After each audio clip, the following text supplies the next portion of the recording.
আসসালামু আলাইকুম এভরিওয়ান। মিথ্যে মায়া গল্পের 15 নম্বর পর্ব। আর ভিডিওটা ইউটিউব থেকে দেখলে অবশ্যই চ্যানেলটা সাবস্ক্রাইব করে দিবা। আর যদি ফেসবুক পেজ থেকে দেখো তাহলে পেজটা অবশ্যই ফলো করে দিবা। আমাদের পেজের নাম রেদওয়ান অলওয়েজ অন ফায়ার। তো চলো বেশি কথা না বলে গল্প শুরু করা যাক। বিপাশা বলল, কি বলছো এসব? ও কাপড় কাচবে কেন? আকাশ বলল, হ্যাঁ অবশ্যই কাচবে। ও যেহেতু আমার বউ, তাহলে তো ওর উচিত আমার সব কাজ করা, তাই না? আর আমি ভাইয়া নই, আমার বউ বাড়ির সব কাজ করবে। ইরা বেবি, কাজে লেগে পড়ো। আজকে থেকে তুমি আমাদের সংসার চালাবে। ইরা অবাক হয়ে পড়ল, কিন্তু আকাশ, আমাদের তো বিয়ে হয়নি। ইরার কথা শুনে মেঘলা আকাশ থেকে পড়লো। কি মিথ্যাবাদী মেয়ে, একটু আগেই তো বলেছে বিয়ে হয়েছে। আকাশ বলল, ও মা, বিয়ে হয়নি বুঝি? তাহলে সারা বাড়ির লোককে কেন বলে বেড়াচ্ছ বিয়ে হয়েছে?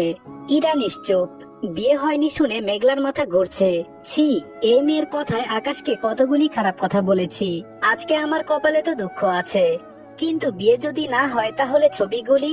ইরা বলল, না মানে বিয়ে হয়েছে বলতে এঙ্গেজমেন্ট হয়েছে, সেটাই বলেছি। সেদিন যদি তুমি রাজি থাকতে তাহলে তো বিয়েটা হয়ে যেত। আকাশ বলল, যেটা হয়নি সেটা না বলে যেটা হয়েছে সেটা বললে ভালো হয় না? ইরা বলল, ভুল হয়ে গেছে, সরি আকাশ, আমি বুঝতে পারিনি। আকাশ বলল, ভুল যখন করেই ফেলেছো কাপড়গুলি ধুয়ে দাও, তাহলে আর এমন ভুল হবে না। মেঘলার দিকে তাকিয়ে আকাশ বলল, আজকে হোক কালকে হোক, তোমার সাথে বিয়েটা তো আমার হবেই। আফটার অল দুশ্চরিত্র তো হতে পারবো না। সবাই যখন ধরেই নিয়েছে বিয়েটা হয়ে গেছে, তাহলে বিয়েটা হবেই। তাই বরের কাজ করা এখন থেকে শিখে ফেলো। যদি কাজ করতে না চাও বলতে পারো, তাহলে আমি ভেবে দেখব। ইরা বলল, না আমি করে দিচ্ছি। মনে মনে বলল, সোনার ডিম পাড়া হাঁসকে কি এত সহজে ছাড়া যায়? কিন্তু মেঘলা, তোকে দিয়ে কাপড় ধুইয়েছি বলে আকাশকে দিয়ে আমায় জব্দ করলি, এর ফল ভালো হবে না। সুযোগ একদিন আমারও আসবে। আকাশ চলে যাচ্ছে। মেঘলা দৌড়ে গিয়ে বলল, বিয়ে হয়নি সেটা ঘরে বললেই তো হতো। সবার সামনে ইরা আপুকে এভাবে বলার কি ছিল? উনি নিশ্চয় ভেবেছে আমি এসব করিয়েছি। আকাশ বলল, ঘরে তোকে সারাদিন বললেও তুই শুনতি না, তাই যে বলেছে বিয়ে হয়েছে তাকে দিয়ে বলিয়ে দিলাম বিয়েটা হয়নি। আকাশ কথায় নয় কাজে বিশ্বাসী। সর সামনে থেকে, তোর সাথে কথা বলতে ইচ্ছে বা সময় কোনোটাই আমার নেই। এই বলে আকাশ চলে যাচ্ছে। মেঘলা বলল, ভাইয়া আরেকটা প্রশ্ন ছিল, একটু শুনুন না। আকাশের পেছন পেছন ছুটছে মেঘলা, কিন্তু আকাশ তাকে পাত্তা না দিয়ে ঘরে গিয়ে দরজা লাগিয়ে দিতে চাইলো। মেঘলা তার আগেই কোনো রকমে ঘরে ঢুকে গেল। আকাশ বলল, মেঘলা বের হ ঘর থেকে, তোর সাথে আমার কোনো কথা নেই। মেঘলা বলল, আপনি না বলেছেন আমি আজকে এই ঘরে থাকবো? আকাশ বলল, হুম থাকবি, কিন্তু তুই কি এখন ঘুমাবি? আমার তো মনে হয় না তুই ঘুমাবি, কানের কাছে ঘ্যান ঘ্যান শুরু করবি, আমার রাগ উঠবে। তাই এখন যা, পরে আসিস। যদি ঘুমাস তাহলে ঘরে থাক, না হলে এক্ষুনি বের হ। মেঘলা বলল, ঘুমাবো তো। আকাশ বলল, ঠিক আছে, তাহলে চুপচাপ বিছানায় গিয়ে শুয়ে পড়। একটা আওয়াজ করবি তাহলে গলা টিপে দিব। মেঘলা মনে মনে বলল, খুব রাগ করেছে মনে হচ্ছে। আর করবেই বা না কেন, কতগুলি খারাপ কথা বললাম, রাগ করাটা স্বাভাবিক, কিন্তু রাগ তো ভাঙাতে হবে। আকাশ সোফায় বসে একমনে গেম খেলছে। মেঘলার দিকে তাকানোর নামই নিচ্ছে না।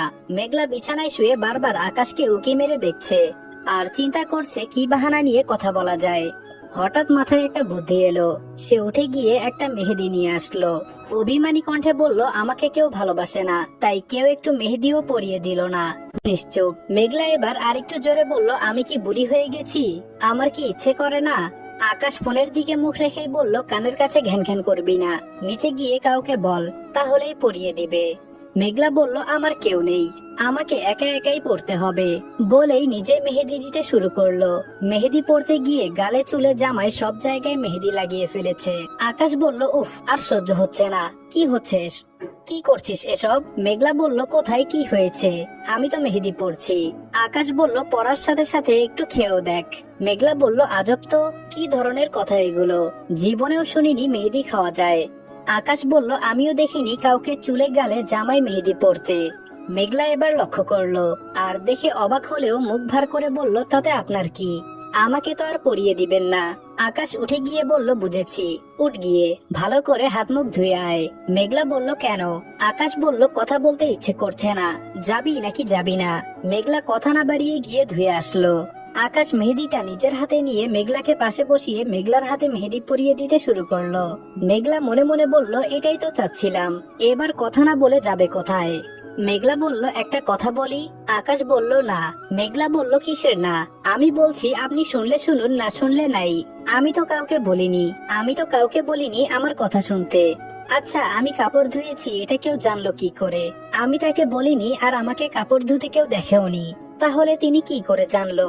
আকাশ মেহেদি পরানোর দিকে মনোযোগ রেখেই বলল, ছাদে লাইটিং ভালো করে করা হয়েছে কিনা দেখতে গিয়েছিলাম, কিন্তু সেখানে গিয়ে অদ্ভুত কিছু দেখলাম। মেঘলা বলল, কি দেখলেন?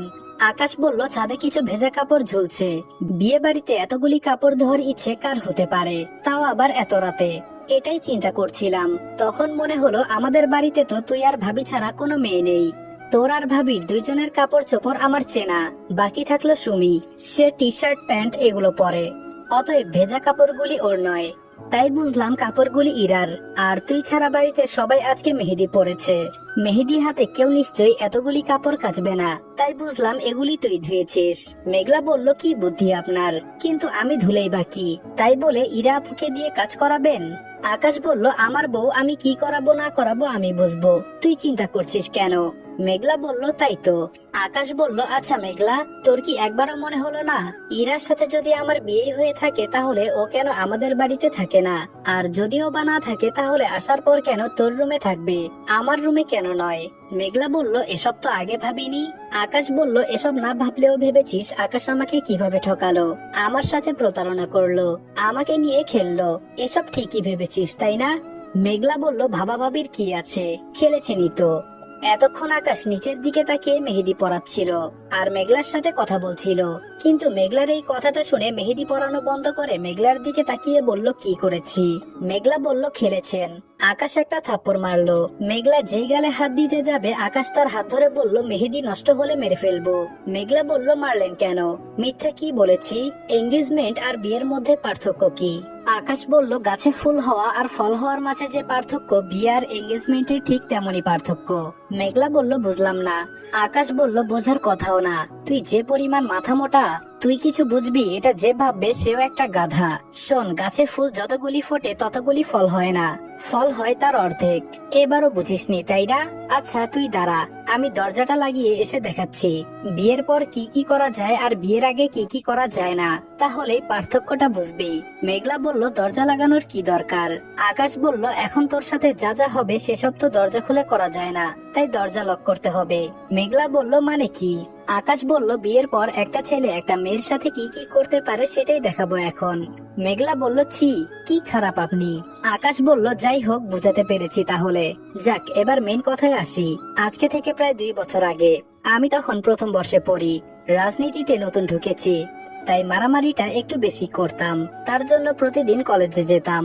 একদিন কলেজ থেকে বাসায় ফিরে দেখলাম বাসায় বেশ সাজ রব। বুঝলাম না কি ব্যাপার। বাসায় ফেরার কিছুক্ষণ পর জানতে পারলাম আমার নাকি বিয়ে, তাও আবার ইরার সাথে। ইরার বাবা বিদেশে চলে যাবেন, তাই তাড়াতাড়ি করে বিয়ে দিতে চায়।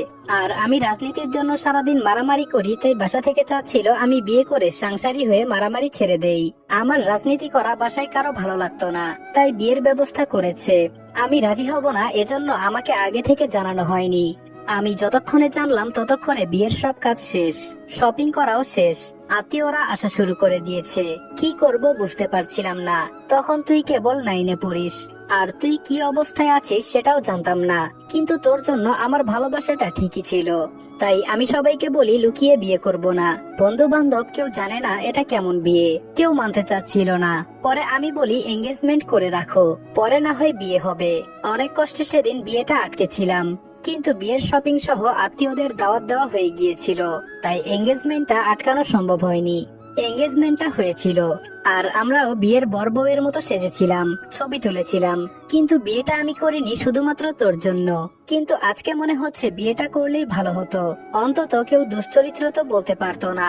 মেঘলা এবার চুপ হয়ে গেল। মেঘলা বলল, আমি কি এসব জানতাম নাকি? কি যে করি নিজে জানি না, এখন তো ভারী ভেজাল হলো। আকাশ ভালোই রেগে গেছে। আকাশ বলল, তুই তো ঘর থেকে যাবি না। জানি, বলেও লাভ নেই, তাই আমি নিজে চলে যাচ্ছি। কেউ জিজ্ঞেস করলে বলিস রাতে ফিরবো না। মেঘলা মনে মনে বলল, ভাইয়া তো রেগে গেছে, চলেও যাচ্ছে। এখন যদি চলে যায় আর ফিরবে কিনা সন্দেহ আছে। বিয়েতেও হয়তো থাকবে না। যে দুনার, যেতে দিলে হবে না, যেভাবেই হোক থামাতে হবে, কিছু একটা করতে হবে আমাকে। আকাশ চলে যাচ্ছে, তখন পেছন থেকে মেঘলা বলে উঠলো, খুব ক্ষুধা পেয়েছে, কেউ যদি একটু খাইয়ে দিত। আকাশ বিরক্তি নিয়ে মেঘলার দিকে তাকিয়ে বলল, নিজের হাত কি হয়েছে? মেঘলা বলল, আমি এত তাড়াতাড়ি মরতে চাই না। আকাশ বলল, কি? মেঘলা বলল, একজন বলেছে মেহেদি নষ্ট হলে মেরে ফেলবে। আকাশ শয়তানি হাসি দিয়ে বলল, সত্যি মেহেদি নষ্ট করবি না? এটা যদি কথা দিস তাহলে খাইয়ে দিব। মেঘলা মনে মনে বলল, আরে কোনোভাবে আপনাকে আটকাতে পারলেই হয়। হ্যাঁ পাক্কা, কথা দিচ্ছি। আকাশ বলল, জানিস মেঘলা, এই মেহেদি না খুব কাজের জিনিস। এখন থেকে প্রতি মাসে তোকে মেহেদি কিনে দিব। মেঘলা বলল, কেন? প্রতি মাসে মেহেদি পড়লে কি কাজ হবে? আকাশ দরজাটা লক করে মেঘলার কাছে গিয়ে বলল, এই দেখ, আমি এখন তোর সাথে যা যা করবো তুই বাধা দিতে পারবি না। মেঘলা বলল, মানে কি? এই না, আপনি কিছু করবেন না। আকাশ বলল, কথা দিয়েছিস মেহেদি নষ্ট করবি না। এমনি তো তোকে টাচ করলে সাপের মতো কিলবিল করতে থাকিস, আজকে তা পারবি না। এই সুযোগ আর কখনো পাবো কিনা কে জানে। এই বলেই মেঘলার ঠোঁটে ঠোঁট ছুঁয়ে দিল। মেঘলা কোনোভাবেই বাধা দিতে পারছে না। আকাশ মেঘলার কোমর জড়িয়ে ধরে ঠোঁটের স্বাদ গ্রহণে মত্ত হয়ে উঠেছে। মেঘলা মনে মনে ভাবছে, কি বোকা আমি, না বুঝেই কথা দিয়ে দিয়েছি। কিছুক্ষণ পর আকাশ মেঘলাকে ছেড়ে দিয়ে বলল, এই মেহেদির যে এত গুণ, আগে জানলে মেহেদির ফ্যাক্টরি দিতাম। মেঘলা বলল, অসভ্য ছেলে। আকাশ হাসতে হাসতে খাবার হাতে নিয়ে মেঘলাকে খাইয়ে দিল। মেঘলাও খেয়ে নিল। রাতে সুমি আর মেঘলা আকাশের ঘরে ঘুমালো, আর আকাশ একই ঘরে সোফায়। কিন্তু মাঝরাতে আকাশের ঘুম ভেঙে গেল। সে রীতিমতো ভয় পেয়ে গেছে। আকাশ তার বুকের ওপরে ভারী কিছু একটা অনুভব করলো। সাথে সাথে সে ফোনের ফ্ল্যাশ অন করলো, কিন্তু যা দেখলো তাতে সে হতবাক হয়ে গেল। কারণ সে দেখলো তার উপরে মেঘলা শুয়ে আছে। আকাশ ধমক দিতেও পারছে না, কারণ ধমকে যদি সুমি জেগে যায়, আর সুমি এই অবস্থায় ওদের দেখলে মান সম্মান থাকবে না। আর কিছু না বলেও পারছে না। কিন্তু এদিকে মেঘলা গভীর ঘুমে আচ্ছন্ন। আকাশ ফিসফিস করে বলল, এর কি একটু বুদ্ধি নেই? কখন এসেছে এখানে? মেঘলা, এই মেঘলা, ওঠ, কি করছিস এসব? কিছুক্ষণ ডাকার পর মেঘলা আকাশের বুক থেকে আড়মোড়া ভেঙে বলল, কি হয়েছে? আকাশ বলল, এখানে কি করছিস? মেঘলা বলল, ঘুমাচ্ছি। আকাশ বলল, এখানে কেন? মেঘলা বলল, ইচ্ছে হয়েছে। মেঘলা বলল, ইচ্ছে হয়েছে? আকাশ বলল, কেউ দেখলে কি করবে বোঝ? মেঘলা বলল, আমাদের বিয়ে দিয়ে দিবে, আর কি। আর যাই হয়ে যাক পরে হবে, এখন তো হচ্ছে না। সুযোগ পেয়েও হাতছাড়া করব, এত বোকা আমি না। আকাশ বলল, কি বুদ্ধির সাগর। কিছুটা ধমক দিয়ে বলল, উঠ বলছি, নিজের জায়গায় গিয়ে ঘুমা। মেঘলা বলল, আমার জায়গাতেই আছি, আপনি চুপ থাকেন তো। শুধু শুধু কথা বলে লাভ নেই, আমি এখানেই থাকবো, থাপ্পড় মারলেও যাব না। আকাশ বলল, কিন্তু মেঘলা। মেঘলা বলল, কোনো কিন্তু না, ঘুমান তো। আকাশ বলল, উফ, এই মেয়েকে কিভাবে বোঝাবো? মেঘলা বলল, বোঝাতে কে বলল? ঘুমাতে দিবেন কি? আকাশ বলল, জি ম্যাডাম, আপনি ঘুমান, আমার ঘুম তো হারাম করে দিয়েছেন। মেঘলা বলল, ধন্যবাদ, তবে আমি মাত্র 50 কেজি। আমাকে নিয়ে ঘুমানোটা এত কষ্টকর নয়, চাইলে আপনিও ঘুমাতে পারেন। যাই হোক, গুড নাইট। মেঘলা তো আপন মনে ঘুমালো, কিন্তু আকাশ টেনশনে ঘুমাতে পারলো না। সারা রাত মেঘলাকে দেখে দেখে কাটিয়ে দিল। তার টেনশন হলেও ভালো লেগেছে। মেঘলার এমন আচরণে সে খুশি হলো। ভোরের আলো ফোটার আগে আকাশ মেঘলাকে বিছানায় রেখে বাইরে চলে গেল। ঘুম ভেঙে মেঘলা নিজেকে বিছানায় আবিষ্কার করলো। তারপর সে উঠে বাড়ির কাজে লেগে পড়লো। আকাশের কথা আর মনে নেই। বেলা 1টা বাজে। আকাশকে বাড়ির কোথাও দেখা যাচ্ছে না। মেঘলা এদিক ওদিক সব জায়গায় খুঁজে দেখলো, কিন্তু আকাশ কোথাও নেই। মেঘলা ভাবলো, কোনো কি বড় ভুল করেছি? আকাশ কি রাগ করে কোথাও চলে গেছে? আসসালামু আলাইকুম এভরিওয়ান। মিথ্যে মায়া গল্পের 15 নম্বর পর্ব এখানে শেষ করলাম। ভিডিওটা ভালো লাগলে লাইক, কমেন্ট এবং শেয়ার করে দিও। আর চ্যানেলে নতুন হলে সাবস্ক্রাইব করতে ভুলবে না। তো দেখা হচ্ছে তোমাদের সাথে নেক্সট ভিডিওতে। ততক্ষণ ভালো থাকবা, সুস্থ থাকবা। আল্লাহ হাফেজ।